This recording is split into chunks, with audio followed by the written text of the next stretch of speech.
Excellencies, distinguished guests, dear partners and researchers, bienvenue, bienvenue, good evening. The director, Mr. Cargu, joins me to welcome you here.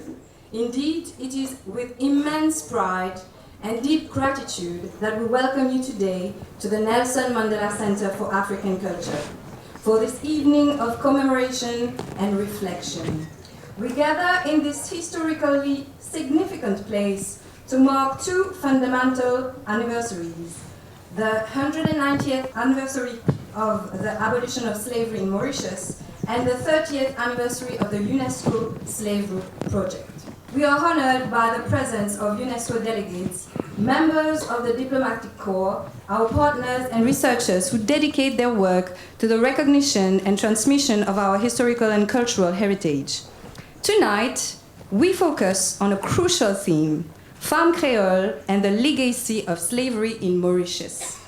We will highlight the role of women in this history, their resilience, and their contribution to the building of our society. This evening's speakers, all engaged in research and recognition effort, will help us rethink the place of and the role of women in slavery and its contemporary legacies. May it inspire us to continue our commitment to a deeper recognition of our history and those who shaped it. Please welcome Professor Benigna Zimba, administrator at Editora Kanyasa and member of the advisory board to the Mozambique government, who will now introduce the evening's program. Round of applause for Mrs. Benigna.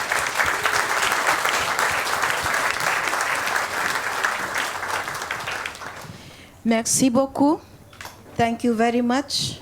Without any further ado, and thanking all of those who have brought me here from so far away. So tonight I'm going to just briefly talk about the historical racialization of Afro-descendants. C'est quand une vie noire, important pour connaître. Misogynoir.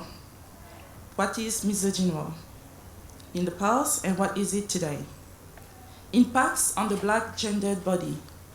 Comment tout ça misogynoir-là y a affecté femmes créoles aujourd'hui et dans le passé? Afro-feminine resilience. The parties victim. Invitation for collective reflection. Qui nous fait avec toute cette information-là? I want to warn you that there will be languages I might use and perhaps imagery that can be triggering and shocking. It's just about the context of the words and imagery you're going to see, and sometimes we need to see them. So the historical racialization of Afro-descendants. Quand une vie noire, we can say that the introduction of racial hierarchies started during colonialization. The date is something we can debate on.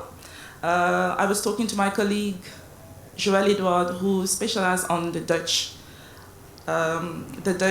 rule, and we're talking about whether the language black was used, because before we were black, we were Africans, we were from whatever ethnic groups we were part of. So when did we become black? We know for sure, due to Vijaya Tilak's work on becoming white that she published in 2021, that talks about how white women in Mauritius became white.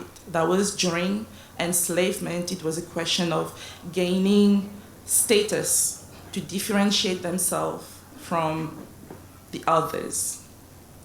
We also have pseudosciences that talks about different category of people based on their pigmentation, and I'll come back to it later. But we cannot actually situate exactly when, but definitely during slavery and colonialism, that we went from Africans to being niggers, nègres, noirs.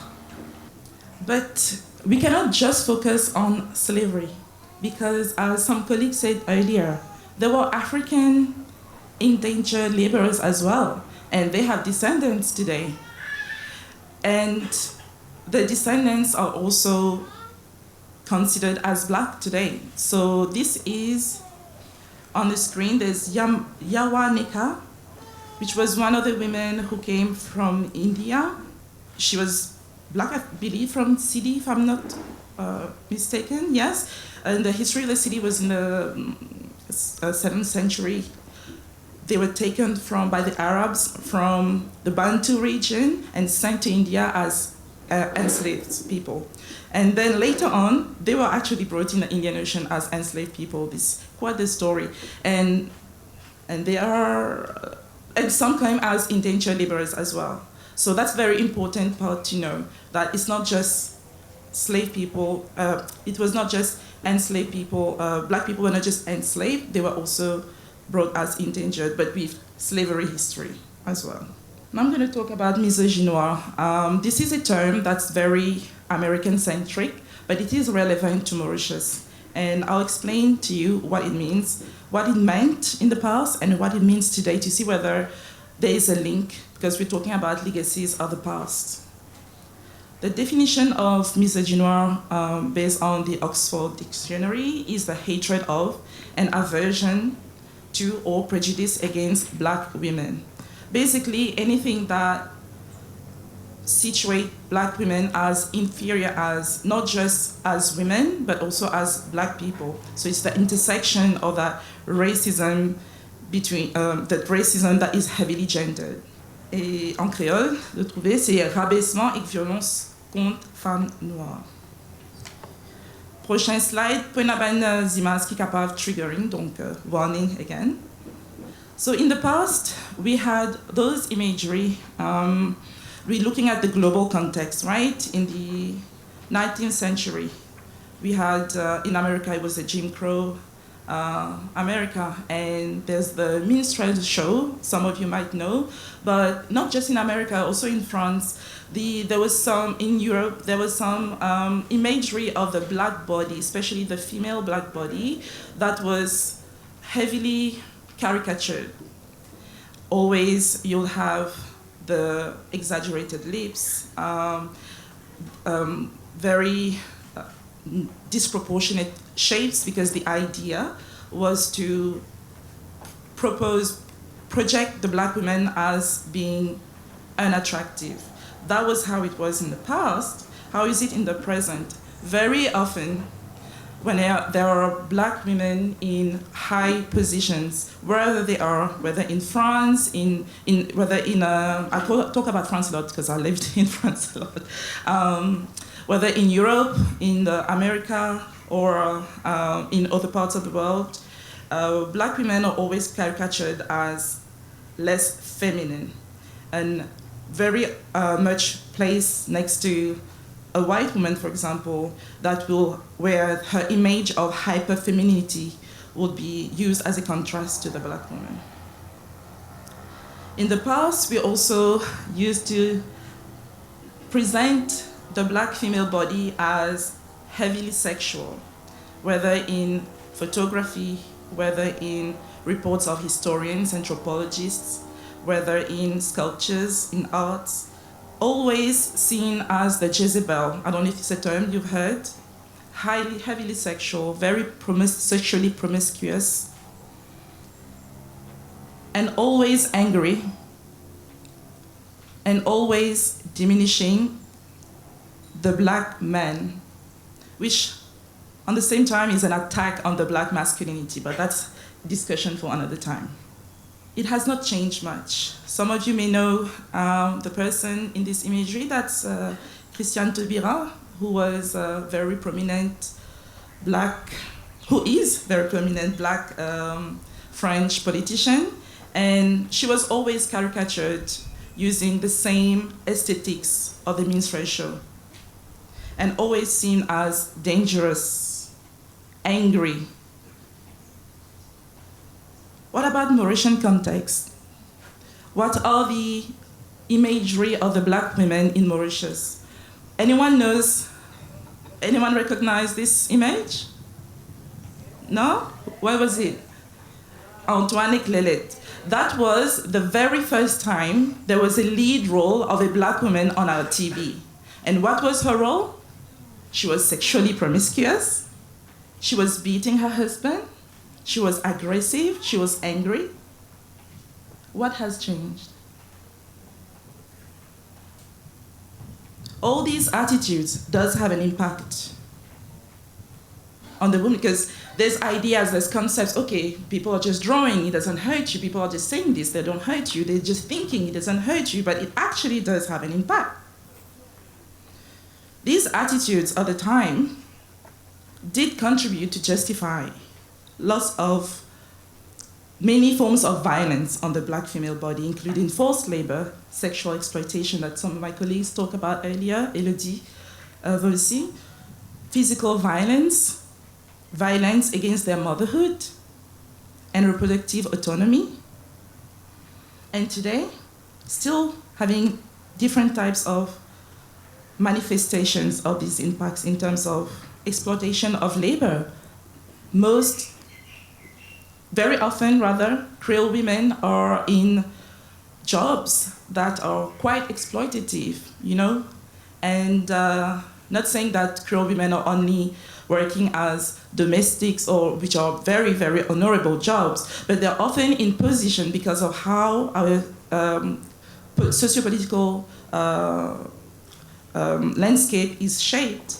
But very often these jobs are exploitative to the Black woman.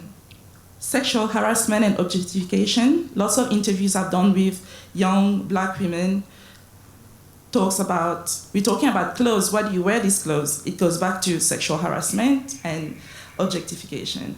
Why do you go to this place? Why do you like to wear this color? It goes back to sexual harassment and objectification. Literally, whatever interview, for whatever reason, I'm talking to Black women, at some point, the topic of sexual harassment and objectification will come up. Physical and sexual violence. We know what's going on in Mauritius, all the violence, the feminicide, it's how do we call it? What was COVID? It's a pandemic. It is a pandemic because it's not just in Mauritius. It's everywhere. But Mauritius is in crisis. Exclusion and misrepresentation of Black women in spaces, public spaces. Anyone knows who this person is? Yes, not just Miss Rodrigue, Miss Mauritius 2017. She was in 50 years of existence of the Miss Mauritius beauty contest. It was the very first time that a Black woman with Afrocentric features won the Miss Mauritius. When we talk about exclusion and misrepresentation, this is what we need to keep in mind. I know that it's very debated, beauty contest fair, but these are spaces, whether it's problematic or not, but these are spaces that we should equally access. However, whenever we are represented, historically, we've been represented in very negative light, and whenever we have to take space where we're supposed to shine and seen as beautiful, as graceful, our image doesn't seem to be palatable. In the past, there were many advertisements that would talk about how being Black is not meant to be beautiful. And there will be advertisement of soaps, and there will an ink advertisement as well. There were so many advertisements that were very heavily, not just racist, but anti-Black racism. And today, we have products like Fair and Lovely. I'm pretty sure that every single Creole woman in this audience know what Fair and Lovely means. Doesn't mean that you're wearing it, but we know, we have access, we've seen it when we were little. But you know what it is, though?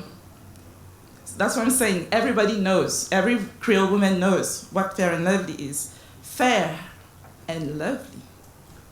What about Black and Lovely? Oh wait, dark and lovely, we have it.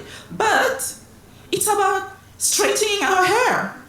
We can't really win, can we? And I find it very interesting to look at beautiful beginnings. Straighten the hair of your child for her to have beautiful beginning. These are products that are still being used heavily used, very rooted in our Creole culture. Legacies of colonialism. What impact, yes, that's me when I was 10. What impact does all these attitudes have on young black daughters? How does she define her identity and her sense of self and the acceptance of herself and her identity? Just food for thought. It's good to talk about, yes, she recognized herself. It's good to talk about the violence that we've endured on our bodies, but I like to talk also about our resilience, because most research so far has been focused on the enslaved women. Yes, we were enslaved. Yes, there were lots of violence, but we cannot only be portrayed as victims in the books. We are more than victims. We survived.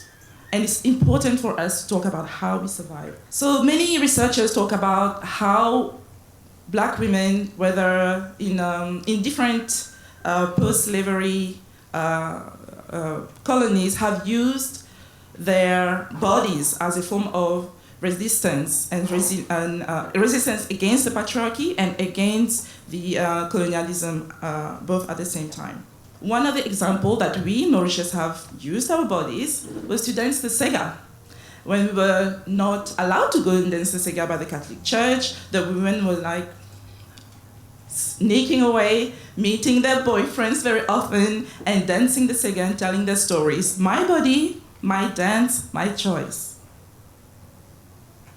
With her sexuality, there are reports about how the women were sneaking out at night to meet their lovers, and sometimes there are also reports of, and again, Elodie Mercy, read her work, she's amazing.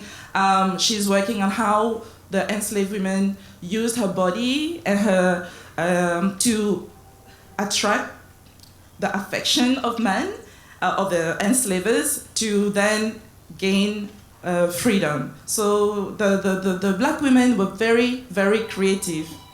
Her hair, there's different ways, I'm not going to go into it because of time, but there's different ways that black women have used her hair as a form of resistance, which is quite a contrast of being forced to straighten your hair and at the same time doing things that are quite Afrocentric at the same time.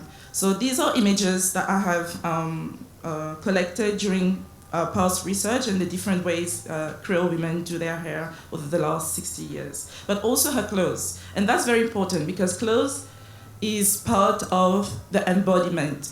Clothing is so close to the skin, and that's why we choose to cover and to represent ourselves, how we want to be seen to the world, how we feel about our bodies, how we want to be treated is all quite shaped by the clothes that we choose to wear. I found in a past research that there are some similarities in the ways Creole women have been dressed in the last 60 years. And you know how very often we say the Indo-Mauritians, they do have clothes from the ancestors, you know, the sari, the churida, the Sino-Mauritians, they also have clothes from the ancestors. The African print we're wearing, they're not from our ancestors. They're just, you know, pieces of fashion that we have access to, and that helps us with our Pan-Africanism that we sort of have appropriated lately. But we always say Creole people don't have a sartorial identity, but my research actually found that we do have a sartorial identity. So quickly, you see these pictures on the screen. Can someone tell me from left to right can guess what the ethnicity of these people, or the three women? So the first woman on the right, what would be the ethnicity? Don't be shy, okay. And the other woman on the left, what would be her ethnicity? On the left? Sorry? Okay, yes. And the one in the middle? Or can be Creole as well. You see, so we can identify, even without seeing her face, we can assume that, yeah, she could be white, she could also be Creole. So there are some elements in the outfit that I found that is recognizable for the Creole woman. So I propose that we do have a Creole dress, but I'm not going to go into details. We can talk about that, so I can give my colleagues the floor. But I found that there were such a thing as a Mauritian Creole dress, and that it's something that we should absolutely look into further, because it might be, it is part of our cultural patrimoine. Thank you very much, and I'll talk later a little bit more on that. Thank you very much for this outstanding presentation. We will go quickly to the next presentation, please. Well, thank you very much, Christelle, and good evening, everyone. My name is Joanne Chavry, and I'm a third-year PhD candidate at the LSE in the Department of Media and Communication. So I'm not quite a historian, but that's cool. And before getting into my presentation, I would like to say that it is an honor for me to present part of my work to you today in Mauritius. I was born and raised here. It is the place of my ancestors, and this place has equally informed and inspired my work, and it continues to do so very much. So I would like to extend my heartfelt gratitude to the organizers of this conference for all their work, and for giving me the opportunity to present my project to you today. And also thanks to you, my family and friends might finally get a glimpse at what I do for a living, because it's been a bit of a mystery for the past 3 years. So, the title of my project for now is called Reimagining Black Creole Mauritian Femininity and Feminism in and through online self-representation. And in a nutshell, my doctoral project looks at how Black Creole Mauritian women self-represent on social media, like Facebook, Instagram, TikTok, YouTube, and so on. And I asked to what extent such modes of showing the self to the world engages with negative ways in which they have been represented throughout our history, as Christelle pointed out. And with that in mind, I will talk a bit about the background of this project and how I'm approaching it theoretically. So you will have to bear with me for a little while, before ending with why it's an important study. So this work is informed by my personal and professional experiences. I came to reflect on such questions whilst working as an advertising and communications executive, and later as a content creator myself. During that time, we were witnessing the early days of what we now know as the influencer culture. Back then, I had multiple exchanges with Black women, Black Creole women, influencers, trying to understand what they were doing and why. I wasn't quite sold on the idea that showing oneself online was simply about some sort of narcissistic desire for likes, or just as a way of making extra money. And alongside this, I was also working in the local media industry here in Mauritius, which would either sideline Black Mauritian women and or perpetrate negative images of that social group. By that, what I mean is that newspaper reports disproportionately showed Black Creole women as disparaged, as being evicted as squatters, as victims of domestic abuse, and as deprived single mothers, for example. Those are just broad examples. So, but what the problem to me was that success stories about Black women were just really far and few. And in the world of advertising, it was not any better.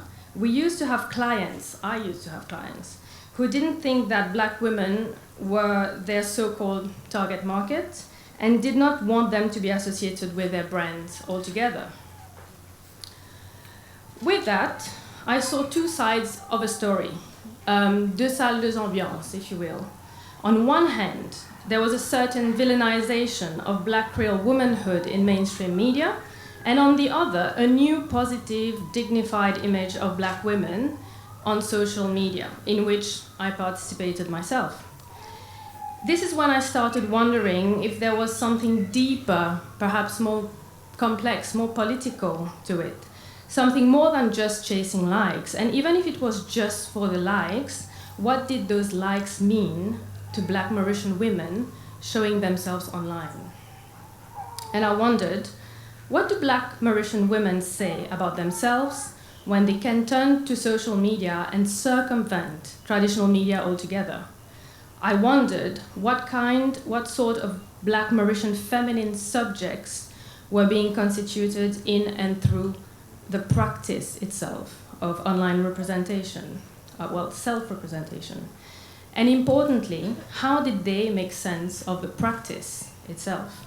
To be able to answer such questions, it is important to first take a detour through the history of Mauritius to see how Black Creole Mauritian women have been understood throughout our history. When I looked at the body of literature, I saw three critical moments and modes of representations through which Black Creole Mauritian femininity had been made intelligible, but also invisibilized through time. The first one was under colonial occupations, because we had many of them, where Black women of African descent were largely understood through the lens of enslavement, that is, as things to be owned under chattel slavery, as mules, as servants, and as breeding grounds for the reproduction of Mauritius's plantocratic society and its early forms of capitalism. During that time, they were also largely understood through the lens of bestiality, hypersexuality, and debauchery. For example, while police and medical reports disregarded enslaved and free Black women's complaints, travelers' and clergy's accounts show that Black Mauritian femininity was very often represented through objectifying, sexualizing, and moralizing discourses, largely informed by masculinist, racist, and Eurocentric Catholic standards. Then, following the abolition of enslavement, and later with the advent of Mauritius independence, we can see a sort of continuation of misogynistic and anti-Black narratives, often masked behind good intentions, quote unquote, like in popular culture and popular ideas about nation building, based on the ideology of Mauritianism, itself based on socialist values alongside hegemonic Indian politics, such as that of unity in diversity, which, in my opinion, erase Black Mauritians and their struggle. During that time, we also see attempts at reappropriating the Sega, a tool of Black resistance and mode of constitution of the Creole identity, into a way of selling Mauritius to tourists as a happy place, or a melting pot, if you will. Behind this veneer, however, and in the context of industrialization, the dispossession of Black Mauritian women's time, bodies, and labor remained. Alongside the counter-discourse pertaining to the Creole malaise, Mauritian women of African descent remain largely misrepresented through the lens of poverty, of cheap labor, and as overly sexualized bodies. Concurrently, they were also portrayed as unattractive, aggressive, hypersexual in the few and far local media productions and in modern literary work. Besides, little was being said or has been said about Black Creole women in creative industries in Mauritius. And the third and noticeable trend is the invisibilization of Black Mauritian women in both feminist discourse and in Black Creole movements. So what we can see is race blindness in Mauritian feminism and gender blindness in the Black Creole resistance, although we know, anecdotally, that Black Mauritian women have played crucial roles in both movements. With that, we can see a major gap in existing scholarship on Black Creole Mauritian women. This further signals an erasure of them as complex subjects capable of thoughts, feelings, political imagination, and so on. This is where my project comes in, by asking, how can we understand Black Creole women as subjects beyond negative historical representations and invisibilization in and through online self-representation? And to what extent can we potentially imagine resistance from their perspective? Bear with me. So theoretically, this line of questioning is made possible through the post-structuralist framework. Departing from this philosophical strand, we understand subjectivity as people's thoughts and their emotion, their sense of self, their identity, and the critical position from which they experience and make sense of the world. With that, subjects are the embodiment of power. For instance, the position of an enslaved person versus that of their master represented a certain power dynamic. Subjects then are constituted through discourse, operating within specific contexts, but that is not an end in itself. The process of becoming a subject also allows for agency. We are not just passive beings. That is that we are not just passively internalizing the subject position imposed upon us. For example, I have examples. Enslaved people did not simply accept that they were inferior, but instead rebelled against in various ways. Doing so can change power relations, and becoming a subject is never a static affair. It changes all the time. So we are all changing all the time, basically. It's a process. Now, extending this, other theorists suggest that there is a particular way of becoming a gendered subject, that is a woman or a man. We are not born men or women. Instead, we become it through doing. It is through doing femininity in the way we talk, the way we dress, the way we sit, the type of jobs we take, and so on, that we become a feminine subject. It is a never-ending act of doing that is sedimented upon our bodies itself. With this doing also comes an undoing and a redoing of femininities. For example, there are many ways of doing femininity. Those can include doing femininity by being girly girls, by being girl bosses, by being tomboys, and so on. And in this constant doing, undoing, and redoing, we, as subjects, can express our agency through what people, well, theorists again, call self-fashioning, which is when we self-reflect on who we are as subjects. During this, we take on or change the terms of subjections imposed upon us. For example, enslaved people changed the type of subjecthood imposed on them by colonial powers. Using the tools available to them at the time, they ran and sought freedom by running away from plantations, thereby changing their subject position from enslaved subjects to maroon subjects. However, this doesn't mean that we become totally free when we become new subjects. Instead, we enter new forms of power relations. According to such theorizing, power is inescapable, both in constraining and in creating modern subjects. Put simply then, subjectivity, that is the I, le moi, can be a site of where new ways of doing the self can be imagined and where power relations can be negotiated. And while this theory is very helpful, it has very much been developed in the West. This is why post-colonial theorists, including decolonial and black feminists, urge us to engage with these theories by looking at them from the position of the post-colonial gendered subjects, such as black Creole women in Mauritius. In that we are invited to look at how they do their femininity and self-fashion from their lived, embodied experiences. What does it mean? So in concordance with this theorization and seeking to further develop it with the case study of black Creole Mauritian women, I explore the extent to which online self-representation can be understood as a way of self-fashioning. By looking into black Creole Mauritian women's practices online, I ask what types of black Creole femininities emerge and are done, if you will, and to what extent those contribute to reimagining a black Mauritian feminist praxis engaging with post-colonial gendered power relations in Mauritius, or with coloniality in Mauritius, if you will. Quickly, methodologically, it's largely rooted in a qualitative study with unstructured interviews as data collection method, and a discourse analysis of the transcript from the interviews. As I wrap my data collection here in Mauritius, my work is still very much an exercise in grappling. Looking at the practice of online self-representation by Black Creole Mauritian women will contribute to the existing literature by looking at how this practice produces new Black Mauritian femininities.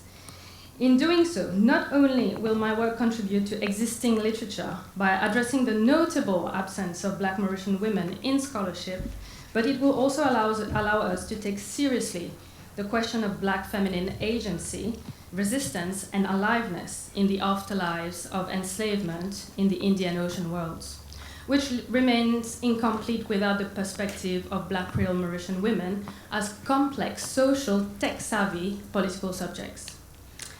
Finally, doing that will also extend our theoretical and conceptual understanding of Black Creole femininity beyond the Black Atlantic paradigm and open new ways of understanding power relations in our post-colonial world heavily mediated by digital technologies. With this, I would like to thank you for your attention. Thank you very much. We are going now to the third presentation. We are applauding again, isn't it? Bonsoir à tous, je suis Flossie. C'est un immense plaisir d'être parmi vous et surtout dans ce panel de femmes et femmes de couleur qui représentent une histoire importante, surtout dans l'histoire mauricienne. Mon papier s'intitule L'héritage colonial du colorisme à l'île Maurice, une exploration de son impact sur les femmes créoles. Je pense qu'il y aura beaucoup de redondances et de parallèles par rapport à ce que Christelle et Joanne ont pu dire jusqu'à présent. Ça s'attaque surtout au colorisme. On connaît à Maurice le racisme qui est un problème qui perdure, qui parle de problèmes en différentes cultures, différentes ethnies et qui vient sur la couleur de peau, mais le colorisme s'attaque surtout sur cette ségrégation de couleurs qui existe et subsiste à Maurice pendant et depuis l'époque coloniale. Donc, pour commencer, dans ma méthodologie, j'ai analysé en fait les discours coloniaux qu'il y a eu à l'époque. Et on voit en fait que dès l'époque coloniale, la couleur de peau a été un facteur déterminant dans l'organisation sociale de l'île. Les colons ont instauré une hiérarchie raciale où les individus à la peau plus claire étaient souvent favorisés, notamment parmi les personnes réduites en esclavage. Toutefois, cette clarté de peau, perçue comme un avantage social, était en réalité un produit d'une violence systématique exercée sur les femmes esclavisées. Et je fais un rappel aussi aux travaux de ma collègue et amie Elodie Laurent aussi. Elle va être mentionnée plusieurs fois parce qu'elle fait un travail très incroyable sur la femme. Mais on voit en fait à travers les travaux, à travers la recherche, que le métissage qui vient en fait à travers ces rapports sexuels est loin d'être un fruit de rapprochement consenti. C'est plutôt un résultat des abus sexuels perpétrés par les colons et les propriétaires d'esclavisés. Ces violences, inscrites dans le fonctionnement même du système esclavagiste, visaient à asseoir la domination masculine et raciale, tout en produisant une descendance dont la proximité avec les standards européens pouvait être exploitée à des fins économiques et sociales. Les enfants nés de ces unions forcées, bien que toujours considérés comme esclavisés, bénéficiaient parfois des privilèges relatifs par rapport à leurs homologues à la peau plus foncée. Certains étaient assignés à des tâches domestiques plutôt qu'aux travaux agricoles épuisants et dans certains cas, pouvaient être affranchis. Cette différenciation renforçait la hiérarchie coloriste au sein même des populations réduites en esclavage, divisant les individus selon les critères de pigmentation et contribuant à l'enracinement d'une perception selon laquelle la proximité aux traits européens était synonyme d'une distinction et d'ascension sociale. The lighter, the better. Cette idée se retrouve dans les récits de voyageurs européens comme Bernardet de Saint-Pierre ou Jacques Milbert, qui décrivaient favorablement les femmes malgaches ou indiennes aux traits jugés plus réguliers et gracieux, tandis que les esclavisés d'origine africaine étaient systématiquement associés à des représentations dévalorisantes. Avec l'abolition de l'esclavage et l'arrivée des travailleurs engagés indiens, ces hiérarchies se sont complexifiées, intégrant de nouvelles dynamiques entre les différentes communautés de l'île. Par exemple, les cheveux droits qui se rapprochaient des traits eurocentriques étaient bien mieux vus comparativement à ceux qui venaient de pays de l'Afrique de l'Est, tels que le Mozambique, qui étaient considérés comme des traits grossiers et même sauvages, entre guillemets. Cependant, l'héritage de cette violence coloniale perdure à travers les représentations sociales et les normes esthétiques. qui valoriseront pas aujourd'hui la peau claire et les traits perçus comme plus proches des standards eurocentriques. Cette perception, ancrée dans des siècles d'histoire coloniale, continue d'alimenter des discriminations et des inégalités structurelles dans la société mauricienne. Et aujourd'hui, on voit en fait à travers la société dans laquelle nous évoluons, tout ce racisme et ce colorisme qui a perduré, qui en fait se manifeste dans nos interactions avec l'un et l'autre. Ainsi, aujourd'hui, le colorisme continue d'influencer le rapport social à Maurice, particulièrement au sein de la communauté créole, où il façonne l'accès aux opportunités à la perception de soi. Les normes de beauté héritées du colonialisme valorisent encore la peau claire et les traits eurocentriques, reléguant les femmes créoles à la peau plus foncée et aux cheveux texturisés à une certaine invisibilité médiatique et sociale.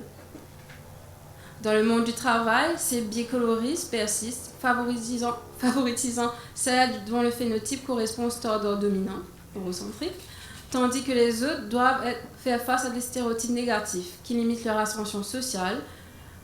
L'industrie du blanchiment de la peau, comme Christelle a pu en faire mention, Fair & Lovely, et des produits défrisants, Dark & Lovely, illustrent cette pression à se conformer aux normes esthétiques héritées du passé, alimentée par les discours où la clarté de peau est implicitement associée à un statut social plus élevé. Cependant, on observe un changement progressif dans les représentations, avec une valorisation plus affirmée des identités créoles dans l'espace public et médiatique, dont la Miss Mauritius, et on voit beaucoup de plus en plus d'influencers et de personnes médiatiques avec une couleur de peau plus foncée. Des mouvements émergent revendiquant une réappropriation des esthétiques afrodescendantes et un rejet des standards coloristes imposés. Mais malgré cette évolution, le regard porté sur la femme créole reste souvent marqué par une perception exotisante. Pour ma part, j'ai déjà eu comme commentaire que je suis très exotique, qui est très sexualisant en fait. Il y a une connotation sexuelle à travers ça. Le phénotype continue d'être objectifié à travers un prisme colonial, oscillant cette fascination et marginalisation. La femme est à la fois mise en avant pour son apparence perçue comme unique ou sensuelle, et réduite à une image stéréotypée qui ne lui permet pas d'échapper aux dynamiques de domination héritées du passé. À travers les derniers jours, on a pu avoir des discussions avec mes collègues et amis par rapport au travail qui peut être fait pour aborder ce genre de sujet. Parce que c'est des sujets très tabous en fait dans la communauté, que ce soit à l'île Maurice, mais surtout dans la communauté créole. Parce que des fois, quand un enfant naît, le commentaire vient « Ah, l'éclair, the lighter, the better ».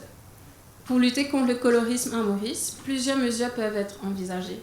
L'éducation joue un rôle clé dans la déconstruction des préjugés, notamment en intégrant des programmes scolaires, une réflexion sur l'histoire coloniale et ses répercussions.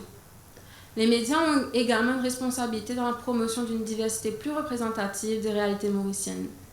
Par ailleurs, des politiques de lutte contre la discrimination basées sur la couleur de peau, notamment dans le domaine de l'emploi, pourraient contribuer à réduire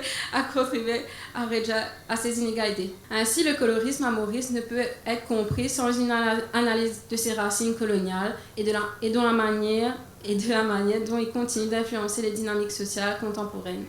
En se concentrant sur les femmes créoles, cette recherche met en lumière une réalité souvent occultée et invite à une réflexion plus large sur les mécanismes d'exclusion et de hiérarchisation qui persistent encore aujourd'hui. Reconnaître ces injustices est une première étape essentielle pour envisager des solutions durables et favoriser une société plus inclusive. Merci beaucoup. Merci beaucoup, Flossie, merci beaucoup pour la présentation en temps. S'il vous plaît, la dernière présentation, et on va applaudir.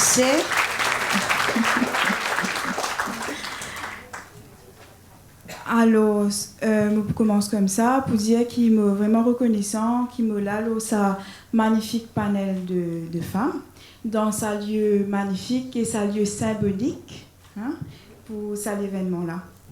Alors, je tiens toutefois à préciser que ma présentation fait référence à la tradition orale mauricienne à des prises de conscience, des prises de position, des engagements individuels, mais aussi collectifs, du marronnage culturel en place. Et ma présentation n'est pas précisément sur les femmes, bien que je sois une femme, enfin me croire. Le titre de ma présentation, c'est « De l'invisibilité à la lumière sur la nuit, la tradition orale mauricienne ». Donc nous avons compris que Maurice garde des séquelles de la colonisation, n'est-ce pas? Donc la tradition orale mauricienne ainsi que la langue créole émergent en réponse aux esclavages et donc les contes sont nés dans l'ombre.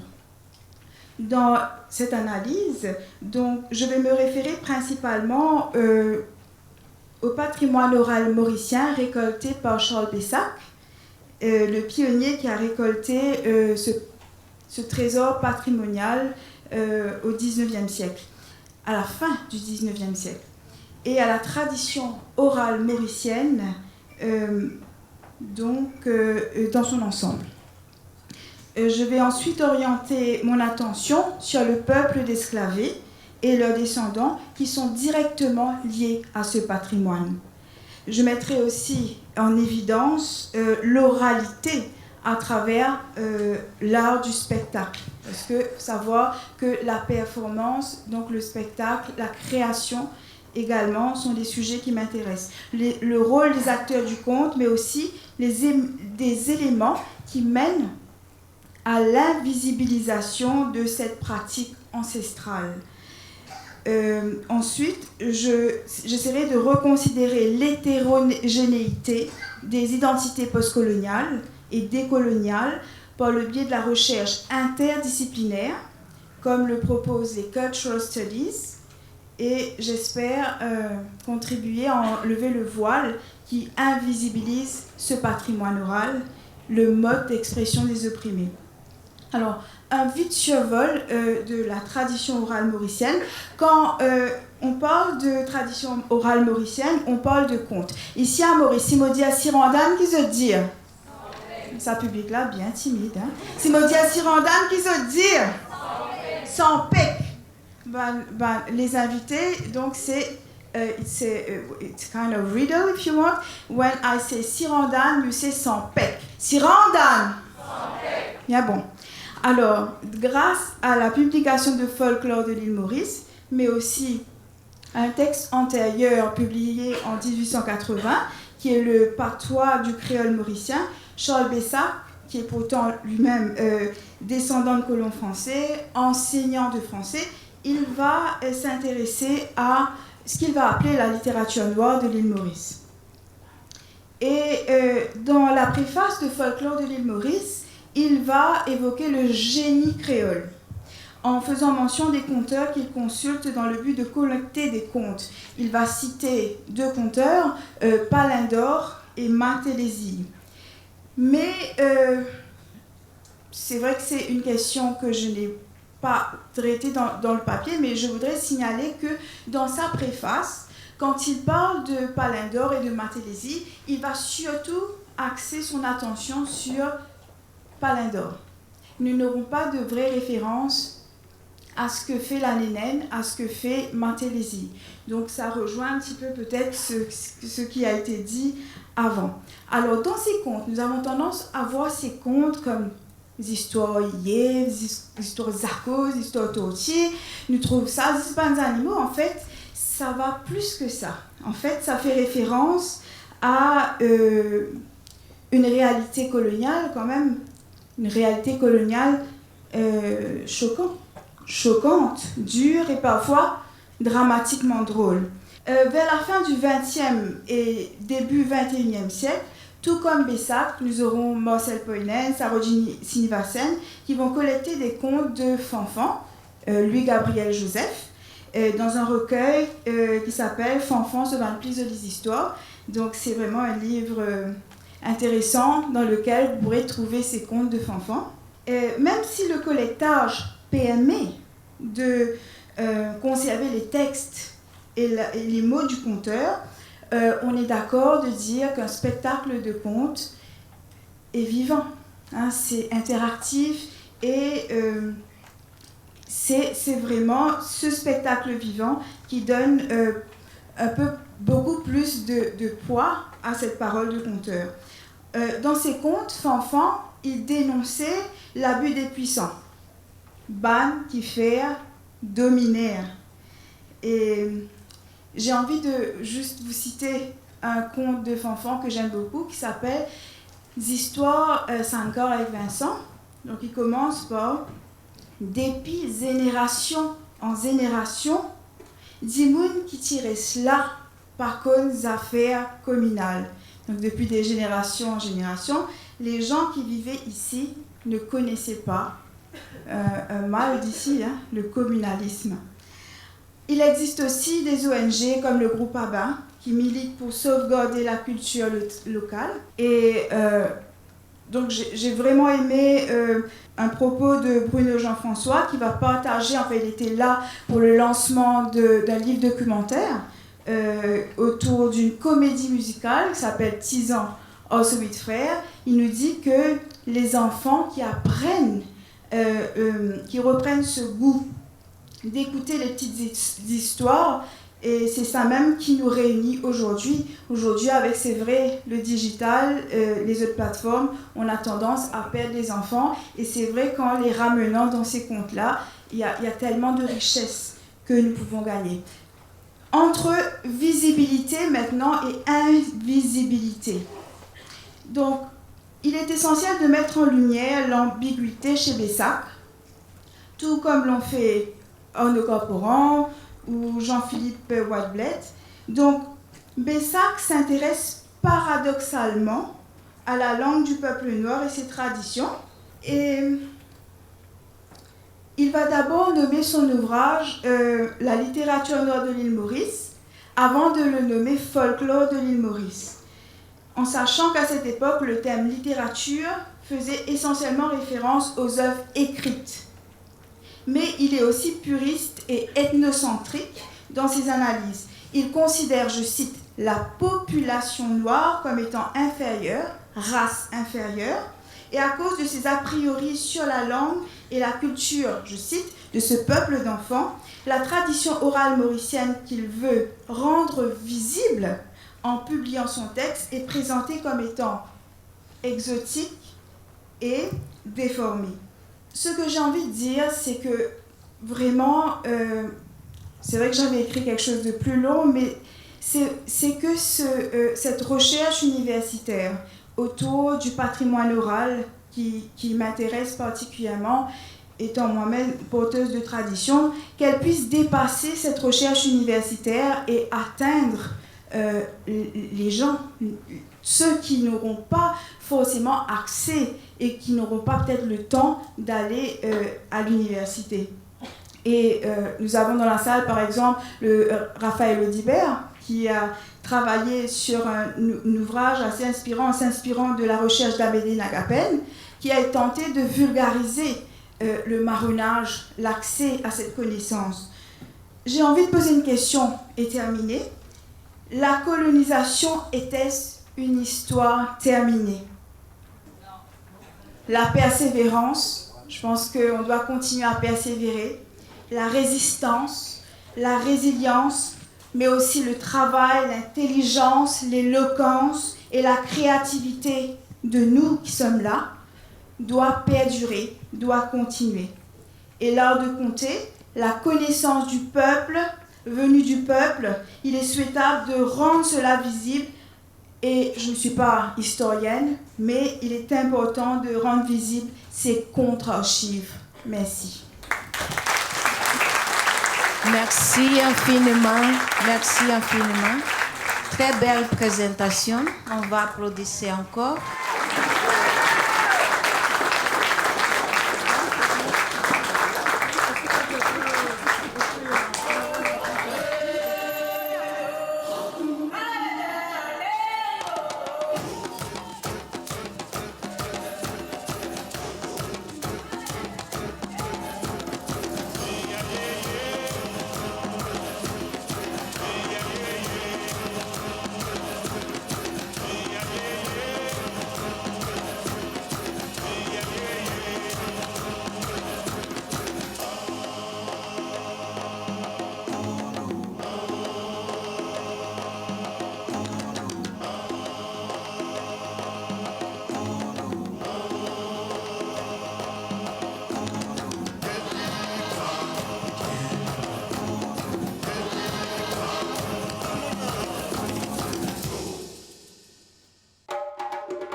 come on my goals, sitting high.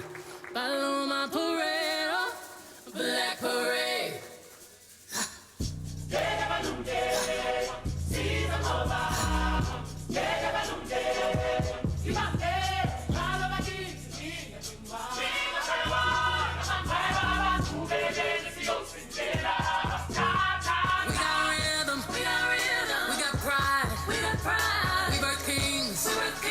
We brought tribes, holy river, holy tongue, seek the glory, feel the love, motherland drip on me, hey, hey, hey, motherland drip on me, hey, hey, hey, I can't forget my history, it's her story, motherland drip on me, motherland drip on me.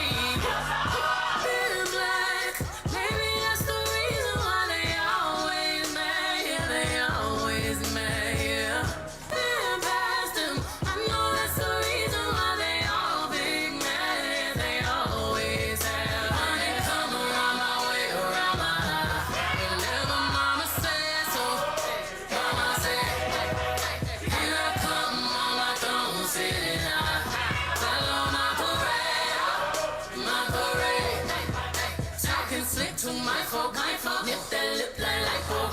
Here I'm swarming rights. Peace is known to bite. Now here we come on our thrones sitting high. Follow my parade, black parade.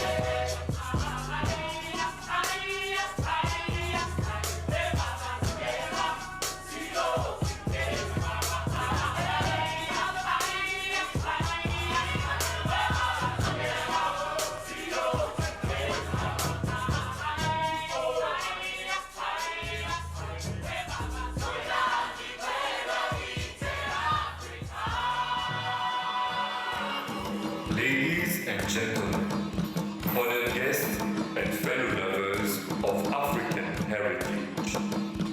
Tonight, I am not just a fashion designer, but a storyteller.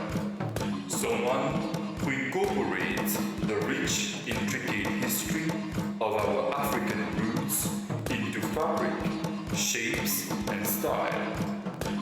My name is Gabriel Froid, and through my clothing brand, The African Army, I bring to life the soul of a culture that has long fought for its place in Mauritius.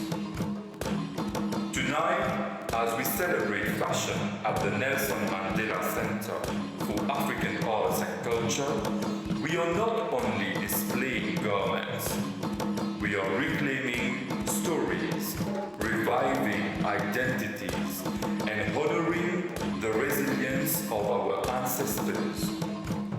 This movement holds deep significance because it comes in a period where we reflect on the end of slavery, a painful past that fought to erase our heritage but could never erase our spirit. Through my craftsmanship, I carry forward the elegance and pride of la sapologie, a style which is originated from the streets of Congo, but speaks to every African who refuses to be invisible. La Sape is more than just fashion. It is defiance, it is dignity, it is an art form born from struggle but carried with grace. The African marquee is my way of making sure this legacy finds a home in Mauritius, where the African diaspora must no longer feel like an afterthought. Wax prints, with their bold, fiery colors, tell the stories of our ancestors in every fold and stitch. Each pattern carries a history, a message, a whisper from those who came before us.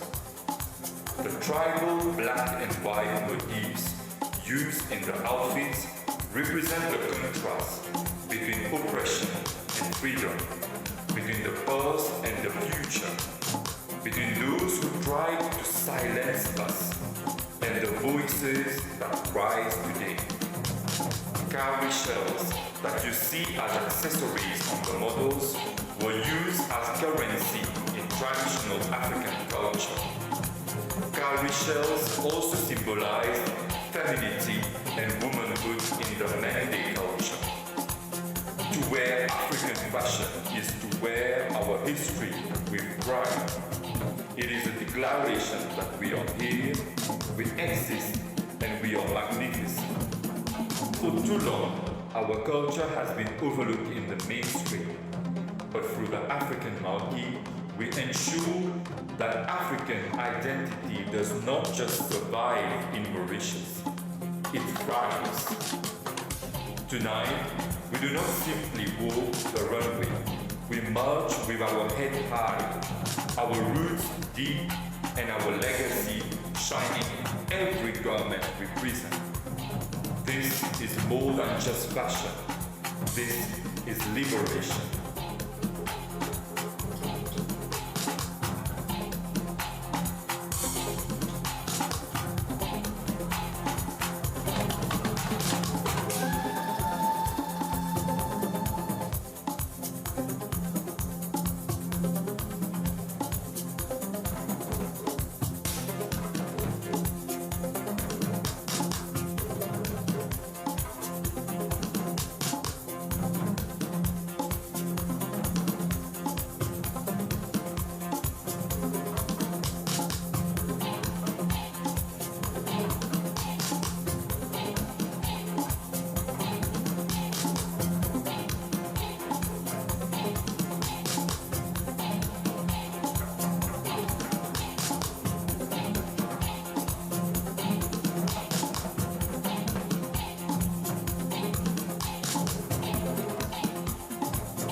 Mesdames et messieurs, Gabriel Froid pour vous ce soir et c'est manière. Applaudissements.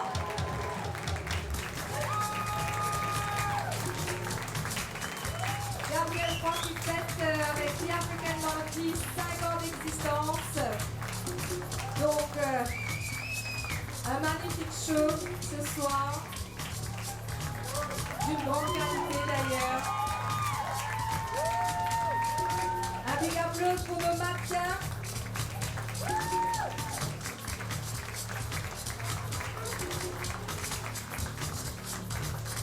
Une collection créée spécialement pour vous ce soir, pour cet événement, Femmes créoles et l'héritage de l'esclavage à l'Ivoris.